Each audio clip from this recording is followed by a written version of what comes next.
is Aili from the Yonkers Library in New York, but for now I'm at home with all of my favorite books, and I'd love to read them with you. Let's start with our welcome song, shall we? Welcome, welcome everyone. Now you're here, let's have some fun. Stories old and stories new. Fun for me and fun for you. Welcome, welcome everyone.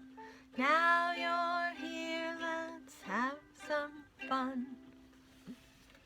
Today,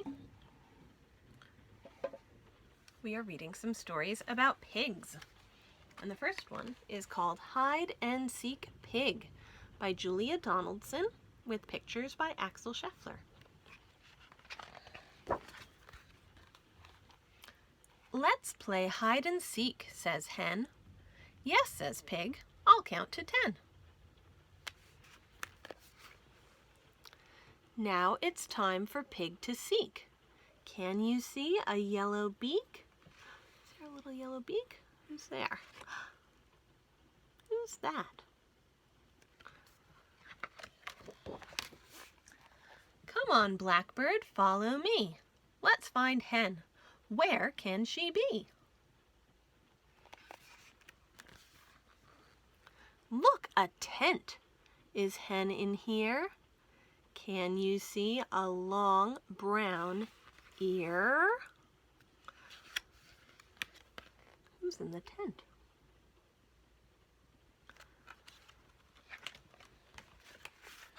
Come on, Rabbit, follow me. Let's find Hen. Where can she be? Pig has found a spotty sheet. Can you see a pair of feet? Who's there? Who's that?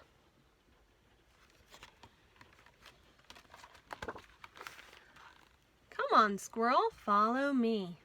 Let's find Hen. Where can she be? Maybe Hen's behind this pail. Can you see a furry tail? Is that a furry tail? Who's back there?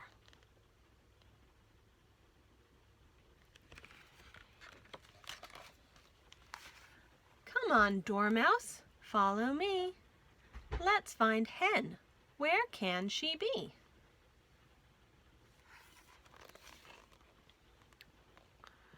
Who's behind this garden rose?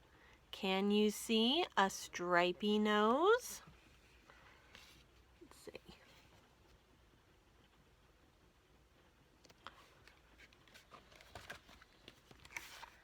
Come on, Badger, follow me. I'll lead you to our picnic tea. Still no Hen. Where did she go? Pig can't think, but do you know? Where could the Hen be? Shall we check in here? There she is. The end. And now, let's sing a song about going to the market for a pig. It goes like this. To market, to buy a fat pig. Home again, jiggity jig. To market, to buy a fat hog. Home again, jiggity jog. Our next story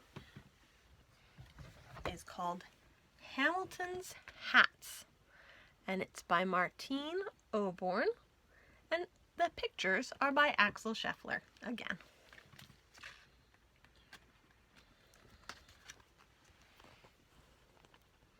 Hamilton the pig was very fond of hats. He had big hats, small hats, tall hats, floppy hats, stripy hats, feathery hats, and suitable for every and any occasion sort of hats. In fact, he had so many hats that you would need more than all your fingers and toes to count them.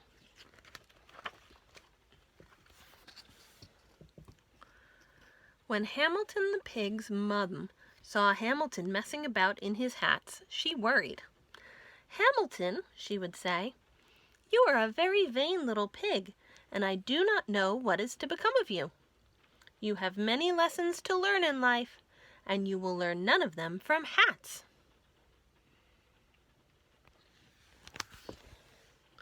But Hamilton did not listen. He was too busy tipping and cocking, raising and straightening, and doing all the other things you do with hats.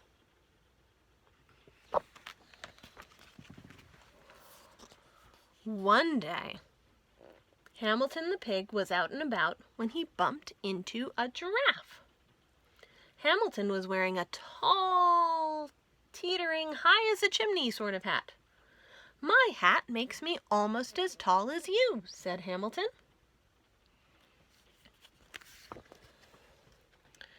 The giraffe snorted, and with one fell swoop,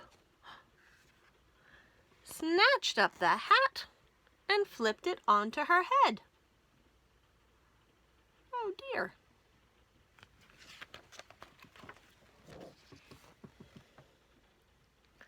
Indeed, a very fine hat," she said, ignoring the hot, cross piglet below. "I should like to keep it for myself. But if you are really determined to get your hat back, you must climb up my long, long neck to get it." Hamilton looked up at the giraffe's long, long legs and her long, long neck. It is not easy for little pigs to climb, but Hamilton did want his hat, and so he decided to do it. It was horrid. The giraffe kept wriggling her neck because, she said, Hamilton was so tickly. But Hamilton was determined, and so at last he got his hat.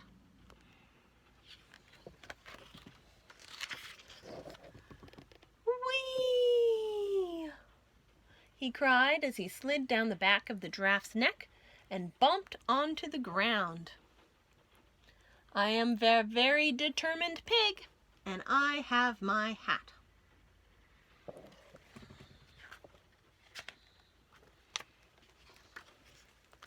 The next day, Hamilton the pig was out and about when he came across a crocodile.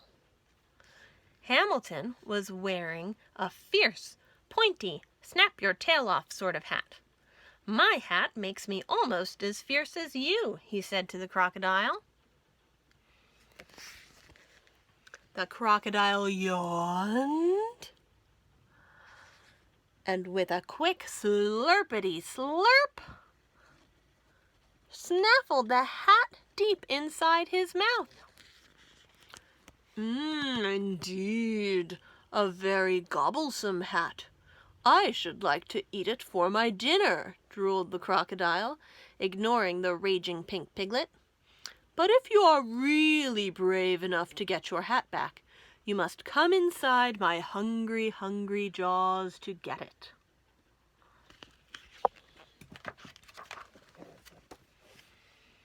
Hamilton looked at the crocodile's hungry, hungry jaws and his hungry, hungry smile. It is not easy for little pigs to jump inside a crocodile's mouth, but Hamilton did want his hat back, and so he decided to do it. It was terrifying. The crocodile kept licking his lips because, he said, Hamilton was so tasty. But Hamilton was brave, and so at last he got his hat.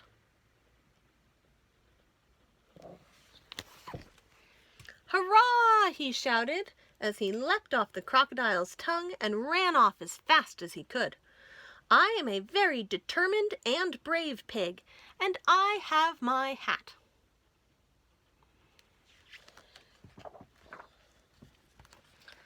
The next day, Hamilton the pig was out and about when he met a band of monkeys.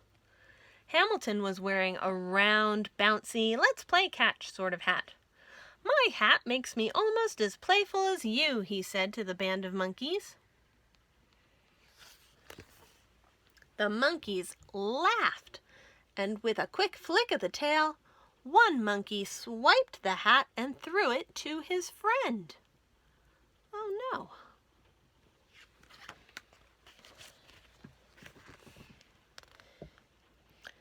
Indeed, a very fun hat. We should play with it every day, cried the monkeys, ignoring the angry piggy in the middle. But if you are patient, you can have it back when we are finished. Hamilton watched the monkeys throw his hat high into the air. It is not easy for little pigs to be patient, but Hamilton did want his hat back, and so he decided to do it. Poor Hamilton, it was boring. The monkeys played for hours because they said it was such fun teasing Hamilton. But Hamilton was patient, and so, in the end, he got his hat. At last, he sighed as he said goodbye to the monkeys and plodded off. I am a very determined, brave, and patient pig, and I have my hat.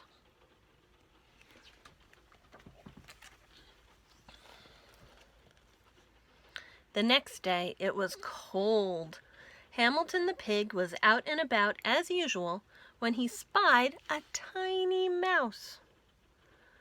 Hamilton was wearing a soft, teeny, let's cuddle up sort of hat.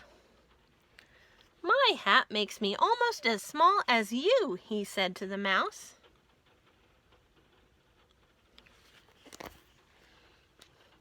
The tiny mouse sniffed and looked up at the hat. A small, slow, miserable tear rolled down her cheek. What's the matter? Asked Hamilton. I'm cold, and I have no house to live in. Your hat looks so cuddly and warm. It would be just the thing to curl up inside on a winter's night. You want to sleep in my hat? Squeaked Hamilton, horrified. Oh no, said the tiny mouse. I could not possibly ask you to be so kind as to give me your hat.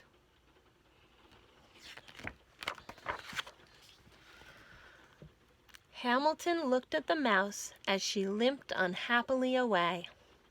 It's not easy for little pigs to be generous, and Hamilton did not want to give his hat away, but he decided to do it. It was nice. The mouse kept shaking his hand and saying thank you because, she said, Hamilton was so kind.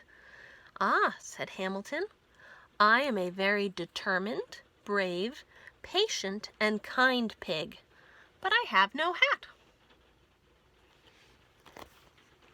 So happy, hungry, and hatless, Hamilton the pig arrived home and set to work on a very special hat.